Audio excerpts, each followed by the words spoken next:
A ideia que eu proponho para que a gente possa fazer um melhor uso do tempo é pedir que a Louise Plouffe, mas também a professora Lynn McDonald, retornem aqui ao palco. Há um outro microfone? Sim. Porque a primeira coisa que eu vou pedir é a Louise Plouffe. Ela já foi apresentada a vocês, é uma pesquisadora com PhD em psicologia, trabalhou muitos anos, 25 anos, na coordenação de políticas para o envelhecimento do governo do Canadá. Em 2006, ela foi para Genebra trabalhar comigo na Organização Mundial da Saúde, e foi naquele processo que nós lançamos o guia das cidades amigas dos idosos. A primeira coisa que eu vou fazer é pedir que a Louise faça alguns comentários.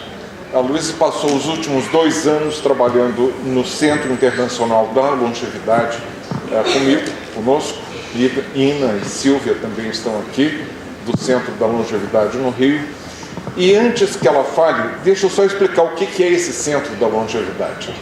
O Centro da Longevidade foi criado, o primeiro deles, em Nova York, pelo grande gerontólogo Bob Butler, que faleceu há 4 anos atrás, que foi quem criou o National Institute of Aging, que coordenou toda a política e pesquisa na área de envelhecimento nos Estados Unidos. Depois ele criou a primeira cátedra de geriatria na Universidade em Nova York, no Mount Sinai.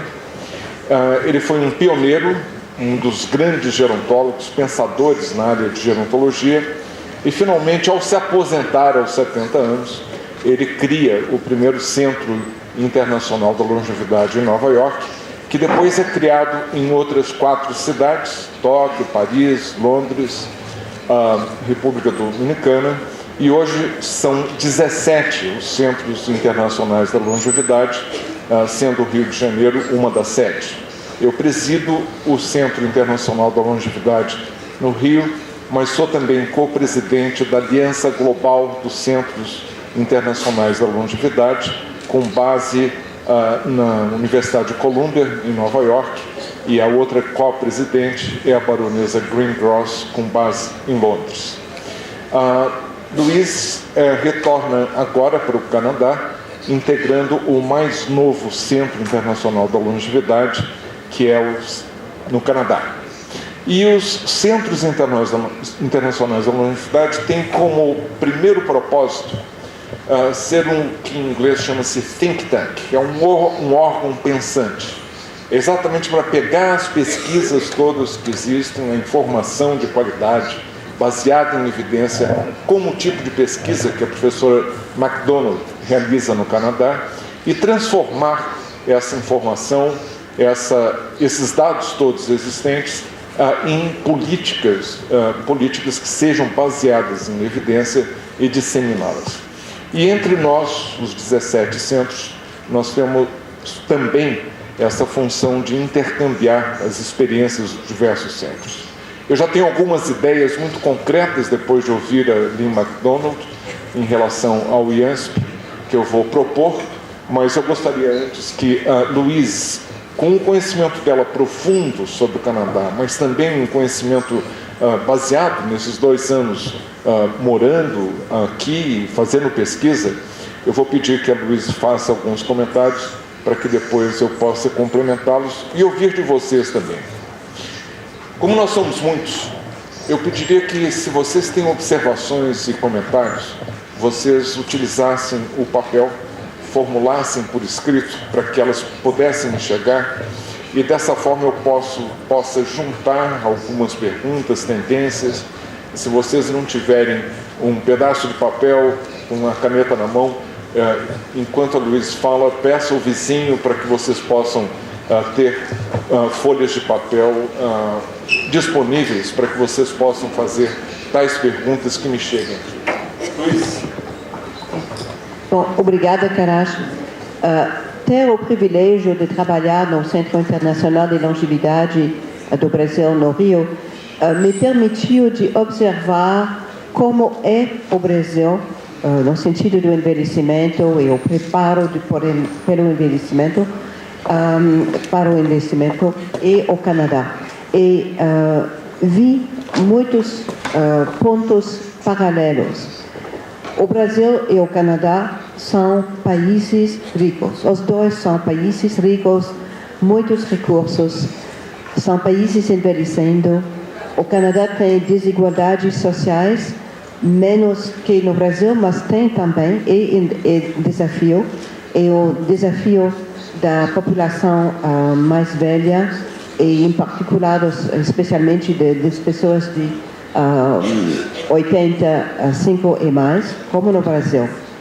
E como o Brasil, o Canadá tem fundamentos sociais sólidos.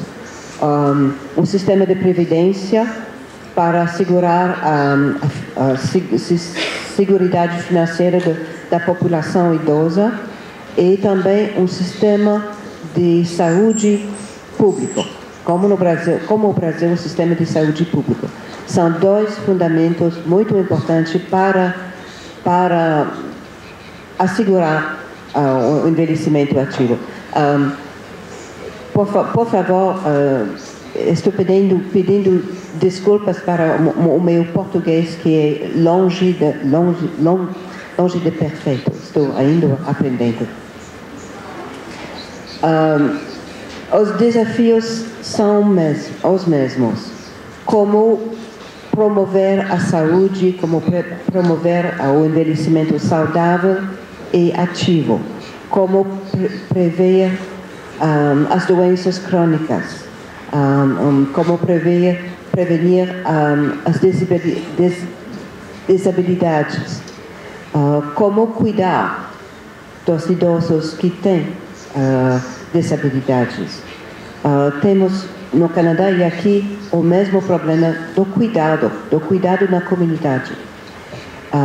Aqui no Brasil, eu sei que menos de 1% de idosos moram em abrigos de longa permanência. No Canadá é 4,5%. Aqui é menos de 1%.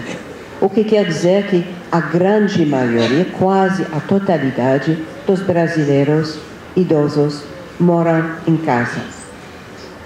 Cuidados comunitários, cuidados domiciliários, comunidade, aqui quer dizer cuidado pela família ou pelos cuidadores empregados pela família. No Canadá temos um sistema de cuidado home care. Não é perfeito, longe de ser perfeito. Temos buracos nos serviços e buracos na continuidade de serviços, mas temos pelo menos os fundamentos, como serviços de apoio, serviços de refeições, serviços de tarefas domésticas, centros dias, reabilitação, enfermagem, cuidados de saúde em casa para pessoas que precisam. Esses são serviços e cuidados financiados pelo público, pelo Estado.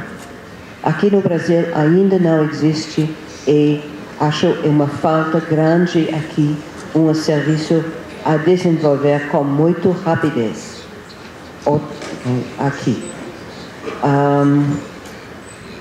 Sei que temos outros problemas em paralelo, a falta de preparação dos profissionais de saúde, tanto médicos, que enfermagens, que assistentes sociais e todas as pessoas na comunidade, todos precisam de conhecer mais sobre o envelhecimento e o cuidado e o apoio da pessoa idosa. E porque sou membro do NICE, desde o início do NICE, e tenho também o privilégio de estar no conselho do NICE, pensei no modelo de NICE e nos instrumentos de NICE como instrumentos práticos para trazer ao Brasil, para ajudar o desenvolvimento de uma cultura de cuidado aqui. E começamos pelo instrumento quando um ente querido está morrendo, porque é tão popular no Canadá, e porque também os cuidados paliativos para idosos e em desenvolvimento aqui, e instrumentos são preciosos pela esta área. Bom, então é isso. Obrigada.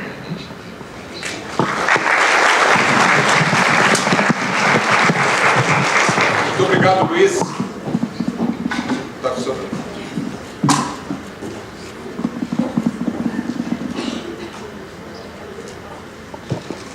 Ok, muito obrigado.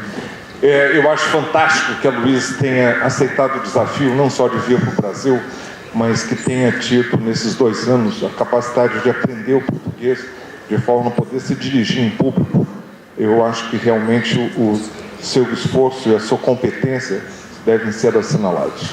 Já tem uma pergunta aqui que eu gostaria de logo responder, de Jundiaí, da Prefeitura, e a pergunta é como que o Centro da Longevidade do Rio está disseminando informações para cidades do interior e outros estados do Brasil.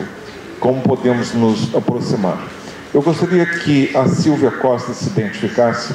Ela é nossa diretora de comunicação. Silvia, você poderia, por favor, se levantar? Silvia é uma brilhante profissional na área de comunicação. Ela é a diretora que está responsável pelo Facebook, pelo blog, pelo Twitter. Ela alimenta junto a Ina Volker, que já foi falada, mas não identificada. Ina, por favor. E a Ina é exatamente responsável por projetos especiais. Nós não somos, por definição, uma instituição de pesquisa. O que nós fazemos é, quando a gente identifica determinados projetos que mereçam ser desenvolvidos, caso de pesquisa complementar, nós os executamos. E assim a Ina tem determinados projetos, um deles que nós estamos começando exatamente agora, em Campinas, em outro município vizinho e outro município no Rio Grande do Sul, em Veranópolis, que é exatamente no sentido de aprofundar toda a metodologia da cidade amiga do idoso, para que ela possa ser realmente bem amarrada para o nosso contexto brasileiro. Nós estamos vendo a disseminação dessa ideia, eu diria mesmo deturpada, não feita com a seriedade que eu gostaria e que eu teria esperado. Nós então vamos agora fazer um protocolo bem amarrado, bem baseado em evidência, e são essas as questões que eu acho que a Lynn trouxe de uma forma bastante precisa. Deixa eu fazer alguns comentários da minha parte como debatedor daquilo que nós ouvimos da Lynn, que eu gostaria de acentuar e, ao mesmo tempo, fazer uma proposta concreta aqui para o Ianso, com base naquilo que nós ouvimos.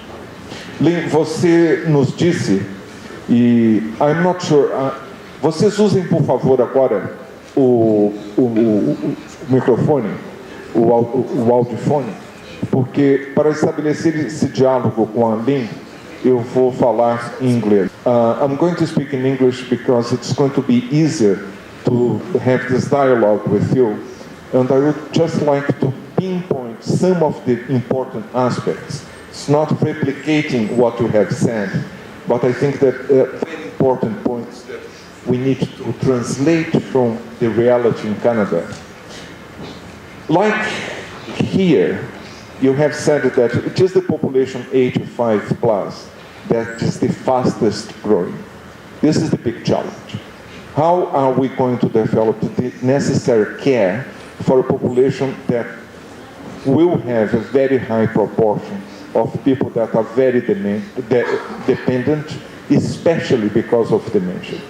However, when you express the data for Canada, I thought that it was even conservative. You have given 45% of the population 85 plus with moderate to severe or total dependence. Our reality is worse than that. And that is one of the aspects that I would like to make the contrast between Canada and Brazil. We are aging more prematurely. We have some data, but it is not good data. It's only now that we're starting to have cross-sectional data, and in particular longitudinal data, showing that our aging is premature because of the life course that we have. And you come from an institute, NICE is nested into the Institute of Life course, which shows the importance of not only looking at the elderly, older people, but really looking at the life course and the events. And the reality in this country is that many people are aging in very poor conditions, but they have lived in very poor conditions, accumulating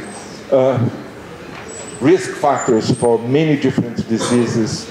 For instance, you have mentioned hypertension. Adult people that have hypertension in Brazil and don't know they have high blood pressure is very high. And of those that have hypertension, the proportion of those that are not properly treated are very high. Another thing that you have mentioned is the feminization of age. And if you have 170 older women for every 100 older men, this is very important, because very often it will be older women, they live longer, but they have more disabilities, and more often than not, they are alone because they had the bad habit of getting married to older men, and therefore these men die well before them, and when they need care, they don't have the spouse. So that is part of the culture of care, how to provide care for older women, very often with disabilities, and very often living on their own. And although you mentioned and you put emphasis, and I see a certain discrepancy from what you have just said with 4.5. In fact, Lynn had given 8.1, the proportion of institutional care. Yeah, well, she has said clearly 8.1. 8.1 and 4.5 In in nursing home. nursing home. In nursing home. Okay. Just in nursing home. Okay, we have nursing home plus residential care. Assisted living. Assisted living. Well, we don't even have that here. 1% in Brazil brings together assisted living plus nursing home. So we are far from the proportion in Canada. But you have also stressed that the majority of older people are vibrant members of the community. It is very important to mention that older people are part of the solution. And you have told us that 1/3 of long-term care provided in the community are people 75 plus. So it is really to tap this tremendous contribution of older people that we have in the community. And then we have progressed to give some of the data or some of the examples of tools that you have developed. The pocket tools in a variety of things, but also when towards the end we are starting to talk about posters, institutional posters, for instance, on care with dignity, principles that should be in all institutions. I thought that, I would like you to expand on them, because that would be something that we could immediately translate to an institution like IANSP, what we are doing in terms of these posters. The characteristics of the tools that you are developing are evidence-based, disseminating knowledge, transfer of knowledge. It is messy because you have different ways to approach knowledge transfer, improving curriculum, which is something that we need desperately here. By and large, we are training medical doctors, nurses, nutritionists, and physiotherapists, and so on, in Brazil for the 20th century. because they learn everything about child health and reproductive health, but not enough about aging and care of the elderly. So curriculum development, even at postgraduate training, should be one function for an institution like IANSP that has many postgraduate training in this house, and also the importance of doing all this towards policy changes.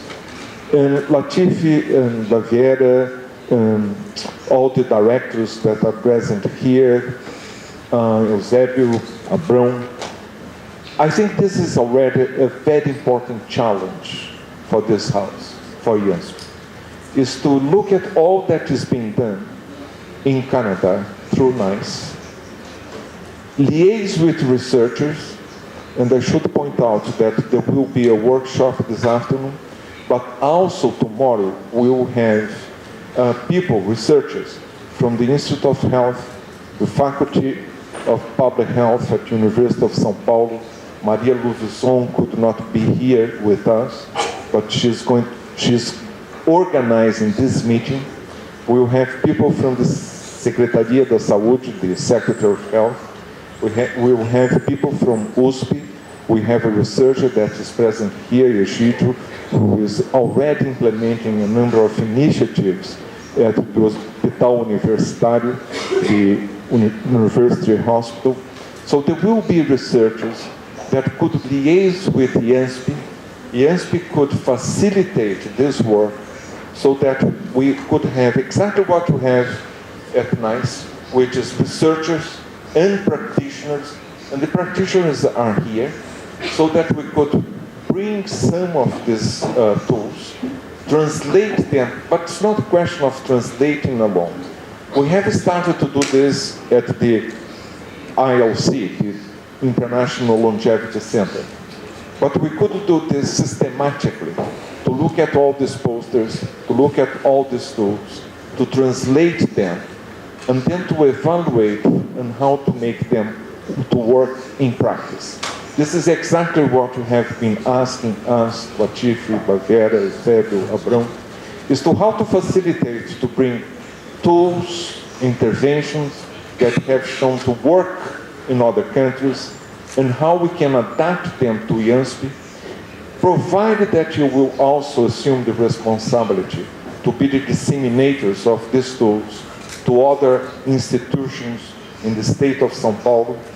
You are a public health institution in the sense that you can not only serve the community that uses this institute, but also the commitment that you should have to disseminate good practices, evidence-based tools and policies.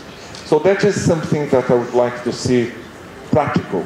And ILC, my longevity center in Rio, will be more than delighted to facilitate and to be a partner in this development.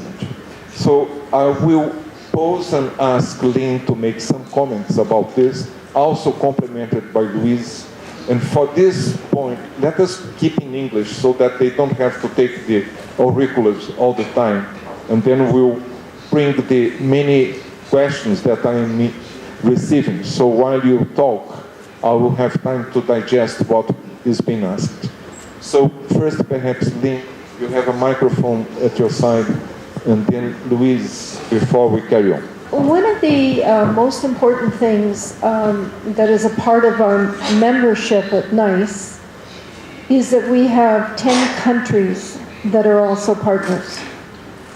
And those 10 countries have taken our tools and they have developed them in their own country and made them basically culturally sensitive to the environment in which they work. So, for example, in Africa, we've worked in South Africa. Dementia is a huge issue in South Africa, but it is a dementia as a result of HIV/AIDS. So they took our tools and developed it differently, and they actually hand those out by barefoot doctors throughout the areas, in rural areas, so that people will know what is happening, number one, and number two, they know where to get help. And in India, we've developed a whole bunch of tools there as well that both nursing and doctors are using. They took our fundamental tools that they were interested in, and they developed them with the end user, which is either the professional practitioner or the informal caregiver, or even with older people themselves, because older people are wonderful ways to disseminate information, because I don't know here if you have agencies or senior centers. Do you have senior centers? Yeah. If you get these things into the hands of older people themselves, they just fly out of your hands. We cannot make enough tools to keep up. And what you end up with is a more informed patient, and a more informed family, and a more informed practitioner who's working on your team. So that, for example, our ReSPECT poster, and we can think of a lot of other ones that we're going to be making very shortly, it really has grown out of concern for how people are treated in our nursing homes. And one of the horrible things in our nursing homes, and I don't know if this goes on here, is that we have, it goes on here, you have resident-to-resident abuse. We have older people killing other older people in lockdown facilities for dementia. And it is a very difficult problem to deal with, because the perpetrator is usually, at almost 99% of the time, has some form of dementia. So we're trying to communicate that no matter what, the perpetrator, the recipient, everybody has to be treated with dignity and respect. Because one of the non-totally researched issues is that the best response to people who are aggressive in nursing homes to each other is a particular philosophy that says the person is being aggressive because there's a problem. They're trying to communicate to you, they're trying to tell you something, and you're not listening. And that people have to be retrained in that whole way of dealing with older people who are aggressive. The other way that works too is that patients can be aggressive, or residents can be aggressive to staff who work with them. And there are several studies out there.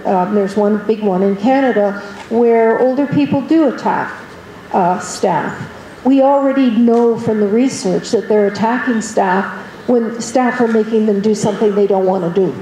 So we have to start thinking about different ways of intervening there. And so we just started with our poster to remind people that they're caring for human beings that matter, and that we need to have respect. They need respect and dignity under most conditions.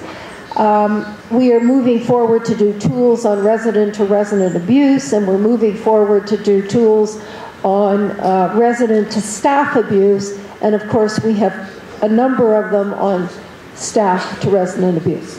Well, Lynn, I didn't know that NICE had over 200 tools. I know some of the tools, but not all of the tools.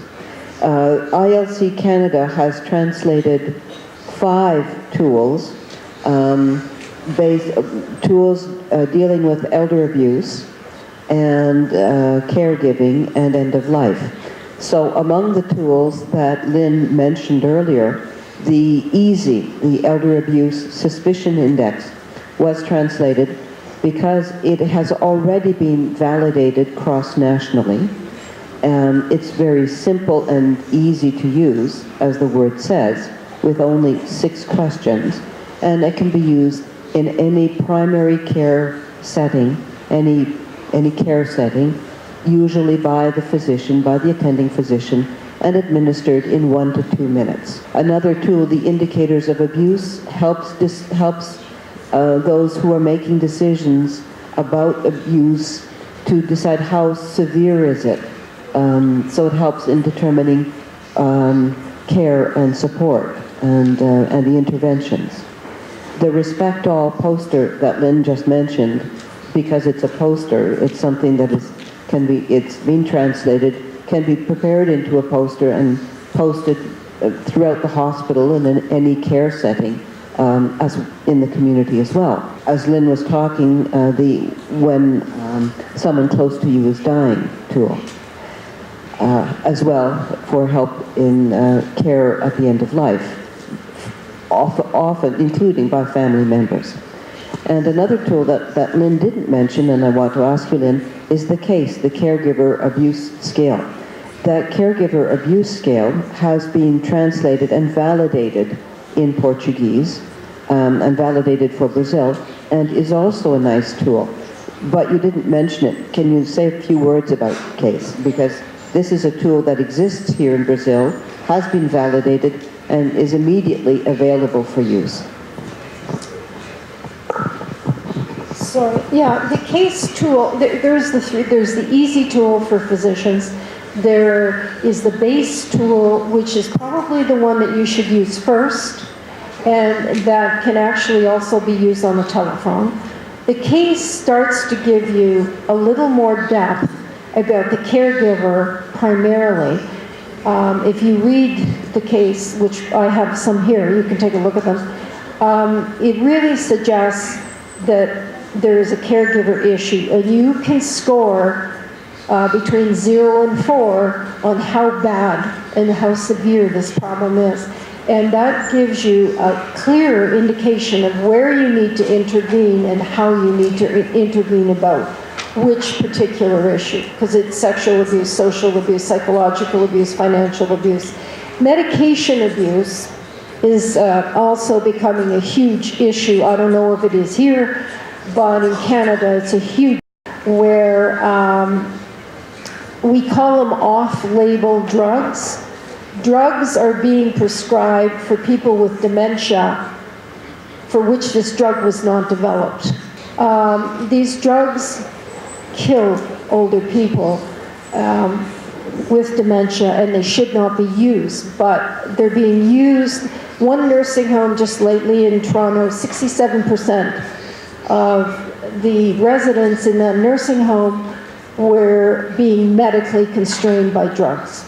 So it's a very serious issue, and that's one of the issues you need to look at. I don't know, anyway, the CASE, the base, the indicators, the Iowa, and the poster is already available in Portuguese, and I believe it's already been made sensitive to culturally, or needs more work. End of life tool. End of life is a very delicate issue everywhere. I mean, Canada, everybody dies differently, believe me. And we have to be with them.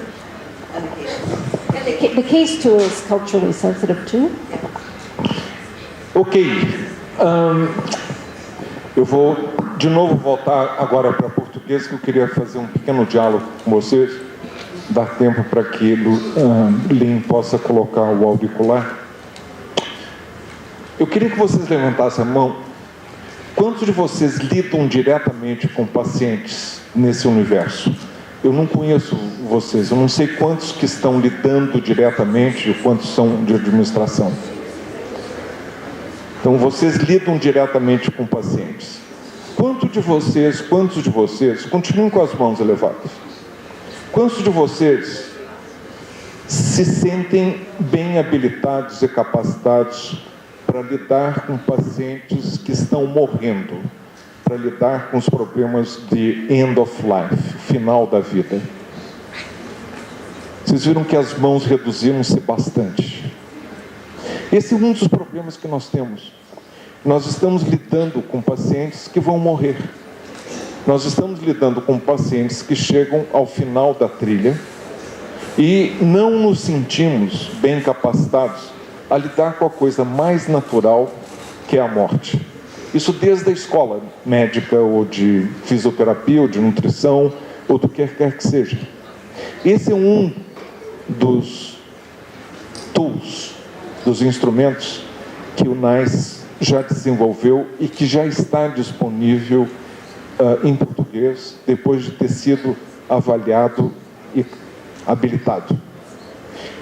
É isso que a gente vai pretender fazer em aliança junto com o IANSP, E o ILC, o Centro Internacional da Longevidade Brasil, já está trabalhando nesse sentido, e eu espero que até o final do dia de amanhã, depois de termos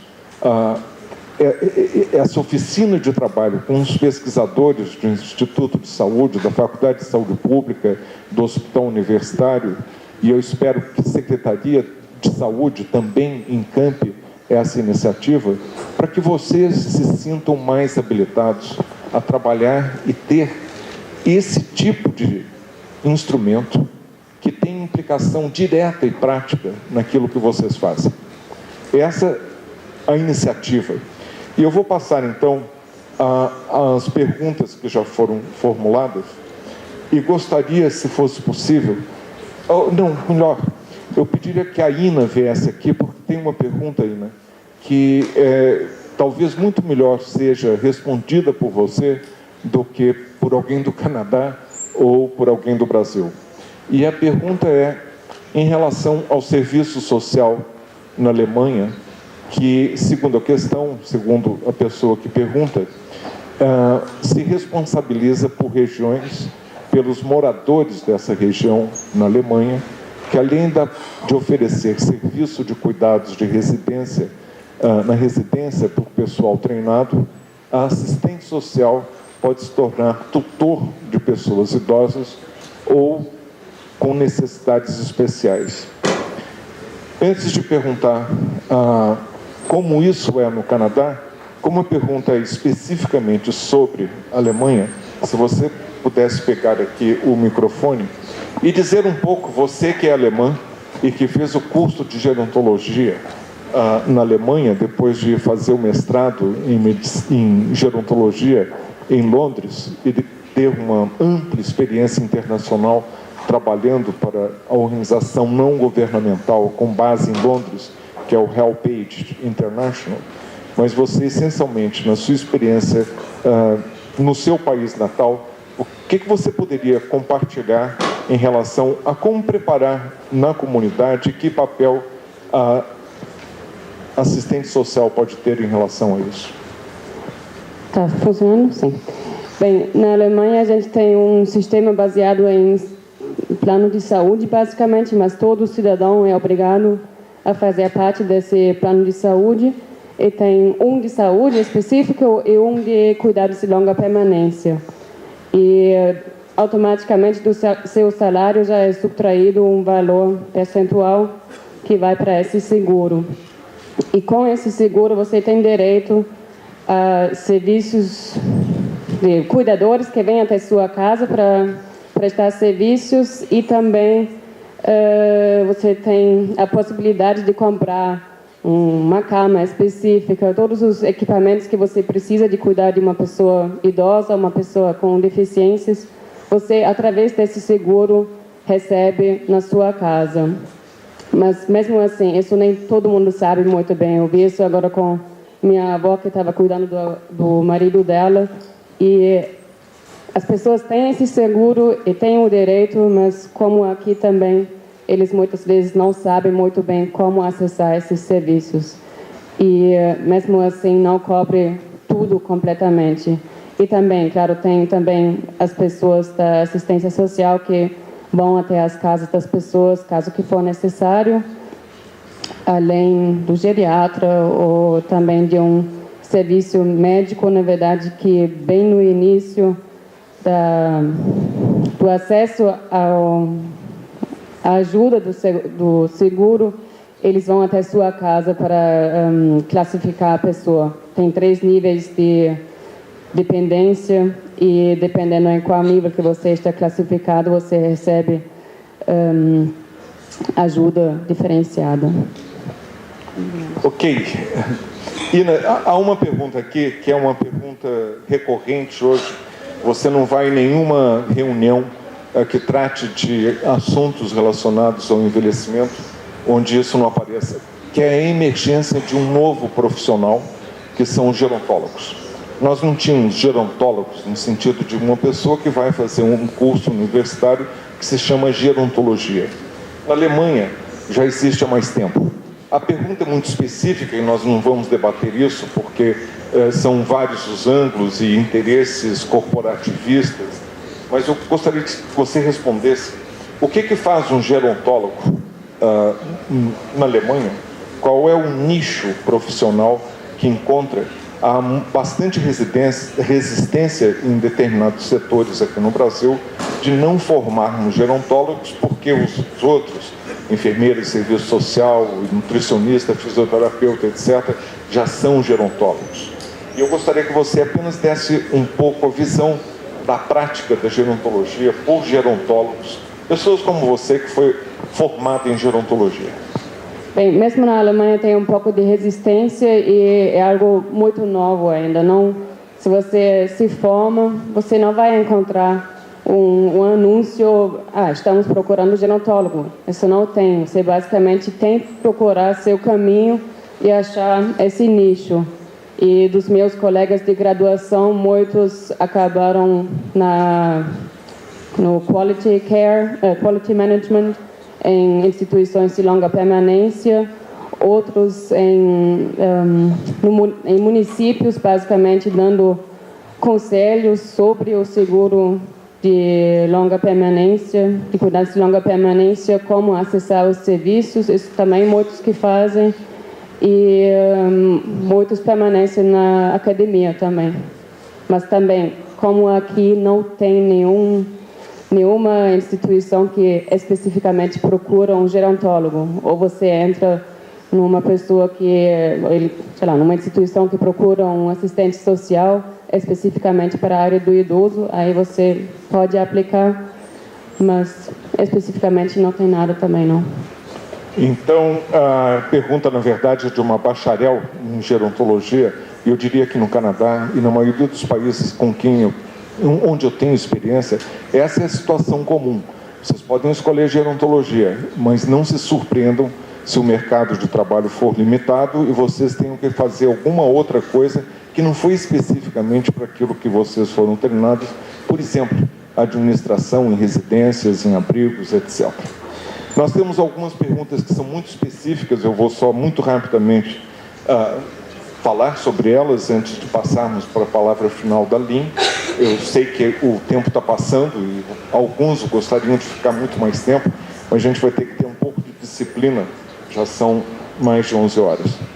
Uma das perguntas em relação à atividade física. Não há dúvida, e se vocês forem perguntar a Lynn ou a Luiz, que se vocês tiverem que escolher uma atividade, uma intervenção que tem grande impacto na saúde de pessoas que estão envelhecendo ou já envelheceram, é a atividade física. Do ponto de vista de promoção da saúde, sobretudo com uma perspectiva de curso de vida, eu tenho a impressão que a gente nem precisa debater e tem papel, sim, dentro de uma instituição, sobretudo uma instituição como o IANSP, em que majoritariamente as pessoas que estão aqui recebendo cuidados são pessoas idosas.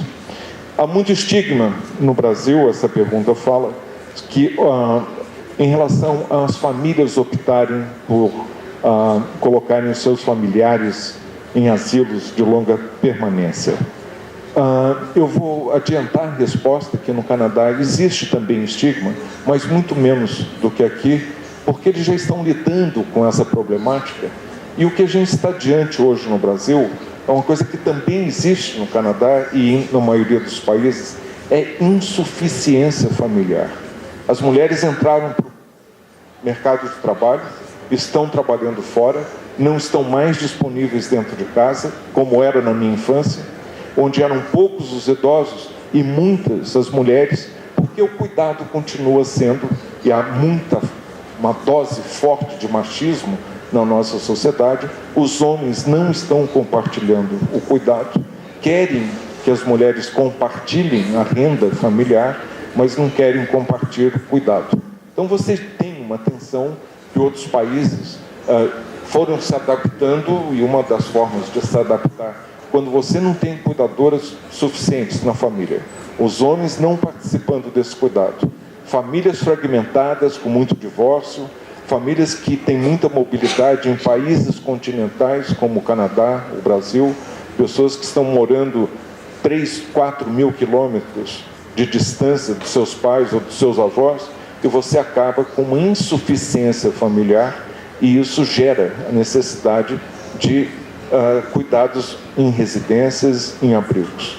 Nós temos que vencer, e a única forma de nós melhorarmos as condições dessas instituições de longa permanência é que a classe média, colocando pressão e tendo influência, comece também a utilizar, e se isso não acontecer, nós vamos continuar cuidando, muitas vezes mal, dessas pessoas em casa, com deficiências sérias, ou para aqueles mais ricos, empregando cuidadoras, mas mesmo assim, nós fizemos agora uma análise bem feita, um perfil dos cuidadores e cuidadoras e dos cursos que existem de cuidadoras, e nós temos de tudo no Rio de Janeiro. Nós temos cursos que são de 8 horas, outros que são de 160 horas, temos cuidadoras bem formadas, que sabem o que estão fazendo, e outras que têm um treinamento absolutamente mínimo, que não podem realmente dar uma assistência com cuidado, embora estejam dando uma coisa essencial para esses idosos, que é carinho e amor, que às vezes, e muitas vezes, as famílias já não querem ou não podem dar. Outra pergunta é em relação aos centros de referência de cidadania do idoso, como eles podem preparar as famílias para atender os idosos. No caso do Canadá, há centros de convivência, centros que são importantes como pontes, centros de atividades, centros-dia, com uma gama muito grande, desde centros que só fazem recreação, como outros que têm uma função de ministrar alguns cuidados que podem ser dados. Vocês ouviram falar sobre o Hospital Amigo do Idoso. A pergunta é se isso seria replicável a outros municípios. Pena que eu vejo que Cláudia Fló já foi embora. Nós iniciamos um projeto, que é o Hospital Amigo do Idoso. O IANSP é o navio de frente. Nós esperamos que o IANSP seja o centro de referência de um Hospital Amigo do Idoso no estado de São Paulo e no Brasil. Mas essa iniciativa, eu e Marília Luvison levamos através da Secretaria da Saúde para 10 hospitais de ponta, como o Sírio-Libanês, o Einstein, o Instituto de Cardiologia, pequenos hospitais como São Mateus, na periferia, em São Miguel Paulista, hospitais de médio porte, enfim, estabelecemos todos os critérios. O Egídio está fazendo esse trabalho. Egídio, você poderia se identificar, por favor? Levanta. Isso, Egídio está fazendo um trabalho pioneiro no hospital universitário. Então, já temos uma massa crítica, mas, infelizmente, como eu deixei de ser consultor da Secretaria de Saúde e de mais essa iniciativa, eu não posso responder e dizer mais do que eu estou dizendo aqui, e acho que ninguém mais poderá, e na ausência da Cláudia Flor, essa pergunta fica, embora o Egídio possa adiantar para vocês o que está sendo feito no hospital universitário. Quando os problemas são identificados, o Canadá tem instituições para idosos em número suficiente. So this is one of the questions I will ask you. Se há um número suficiente no Canadá, quando esses problemas são identificados, mas eu vou esperar um pouquinho para que você responda a outras questões específicas. De forma geral, a população do Canadá tem condições financeiras para pagar cuidadores profissionais e asilos, ou são, na maioria, cuidados familiares? Preste atenção que a LIM procurou mostrar isso de forma clara, que existe um serviço, um sistema único. O Canadá tem o mesmo modelo que é mais conhecido entre nós da Inglaterra, um sistema nacional de saúde, um sistema universal. A saúde é um direito de todo cidadão no Canadá, de forma que não existe essa necessidade de você pagar o serviço na hora em que esse serviço é dado. No entanto, vocês ouviram uma coisa super importante. No Canadá, a estimativa é que para o ano 2030 é amanhã, e eu vou citar exatamente o número que nos foi dado aqui. 1 bilhão e 200 milhões de horas que não são pagas e que são de cuidados, de cuidadores familiares. 1 bilhão e 200 milhões de horas. Grande parte desse cuidado é por pessoas idosas, sobretudo uma mulher idosa. E se a experiência da Espanha vale para o Canadá, como eu acho que vale também para o Brasil, se você for pegar a cuidadora, já que é uma mulher, na imensa maioria dos casos, quem presta cuidado, quanto mais idosa a cuidadora, maior o número de minutos que ela passa cuidando de alguém em casa com necessidades de saúde. Uma mulher na Espanha que tenha entre 19 e 29 anos, uma mulher jovem, e que seja cuidadora, ela passa 23 minutos cuidando de alguém com problemas de saúde. E vai subindo, são 150 horas, se essa mulher tem entre 65 e 74 anos, e se tem mais de 75 anos, são 5 horas e 20 minutos cuidando, em geral, do esposo, ou dos pais, ou do sogro e da sogra. Portanto, nesse Dia Internacional da Mulher, que foi ontem, nós temos que reconhecer a imensa contribuição para o cuidado que a mulher dá e, sobretudo, a mulher idosa, que a gente sempre fala como muito mais recipiente de cuidado, quando, na verdade, ela é muito mais prestadora de cuidado. E eu vou pedir que Lynn comente sobre esse aspecto, até muito apropriado, já que o Dia Internacional da Mulher foi ontem. E, finalmente, se existe alguma iniciativa ou experiência no Canadá ou em outro país para conscientizar os estudantes. Eu disse antes, em passant, que é lamentável que nós estejamos no século XXI formando profissionais de saúde para o século XX. Por exemplo, um estudante de medicina no Brasil, e até certo ponto também no Canadá, enquanto diretor da OMS, eu fiz um estudo com a Federação Internacional de Estudantes de Medicina, em 83 países que nós estudamos. A imensa maioria das escolas médicas não tem suficiente treinamento, nem capacidade para treinar na área que é mais vital à medida em que esse século progressa, que é exatamente o cuidado de pessoas idosas.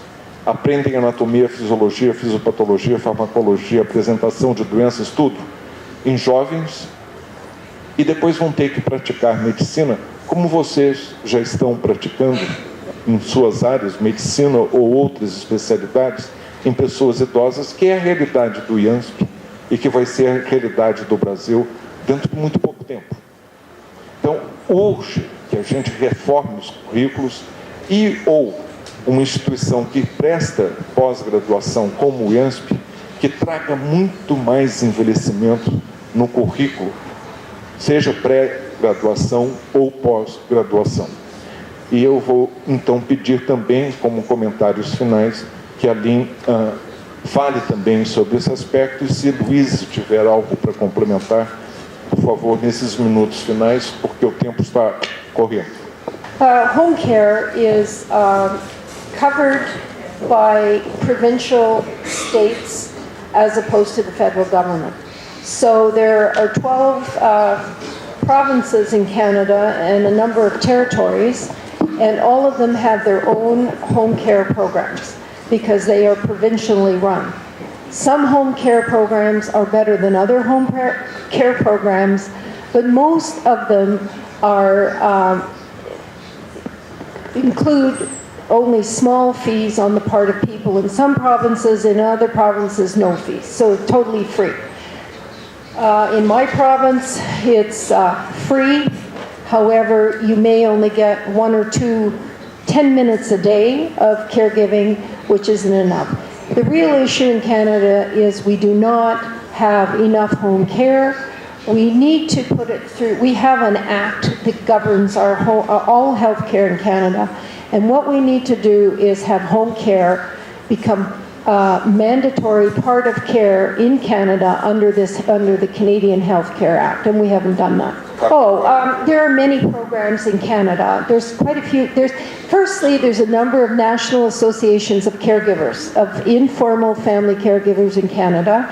These national associations across the various provinces run caregiving programs for training the caregiver around what the issues are. I've attended a number of them and given lectures and all the rest of it. So they do train some family caregivers across Canada. There are some very good institutions in Canada, and there are some very, very bad institutions in Canada. They are all governed by provincial legislation. But for some reason, nobody's making sure that the legislation is applied in some instances. And in the last year, we've had a number of deaths in nursing homes that we should never, ever have had. And they really resulted from poor care. The lowest level person who provides the care can be taken right off the street with no training, and they look after the older person. In other cases, they can go to school and get a bed. They can come and still take the same job. Anyway, my whole point here today is to say that knowledge really is action. The tools from NICE may look really simple. The bottom line, they are a very, very cheap solution to providing information to people that none of us ever have the time to give. Muito obrigado. Eu tenho certeza que nós poderíamos ficar... poderíamos ficar aqui muitas horas. Nós teremos uma oficina de trabalho. Me resta agradecer, evidentemente, a nossa palestrante, a Lynn, pelo brilhantismo, pelo pioneirismo. Agradecer os comentários de Luiz Plouffe, também da Ina. E, sobretudo, agradecer a direção do IANSP, aqui presente o Latif, aqui o Queiroz, o Dr. Kalash, antes que se desfaça, queria que todos aqui da plateia soubessem, um dos reconhecimentos pela importância da participação do Dr. Kalash no problema do envelhecimento ativo. Este reconhecimento vai ser demonstrado também hoje à noite na Câmara Municipal de São Paulo, por iniciativa do vereador Gilberto Natalini. O Dr. Kalash receberá o título de cidadão paulistano. Eu peço uma salva de palmas a ele.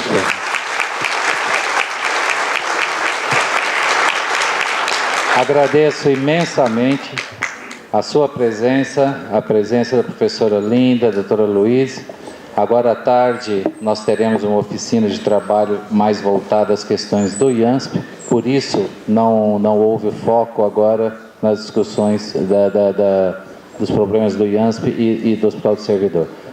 Agradeço a todos pela presença, está encerrada essa sessão.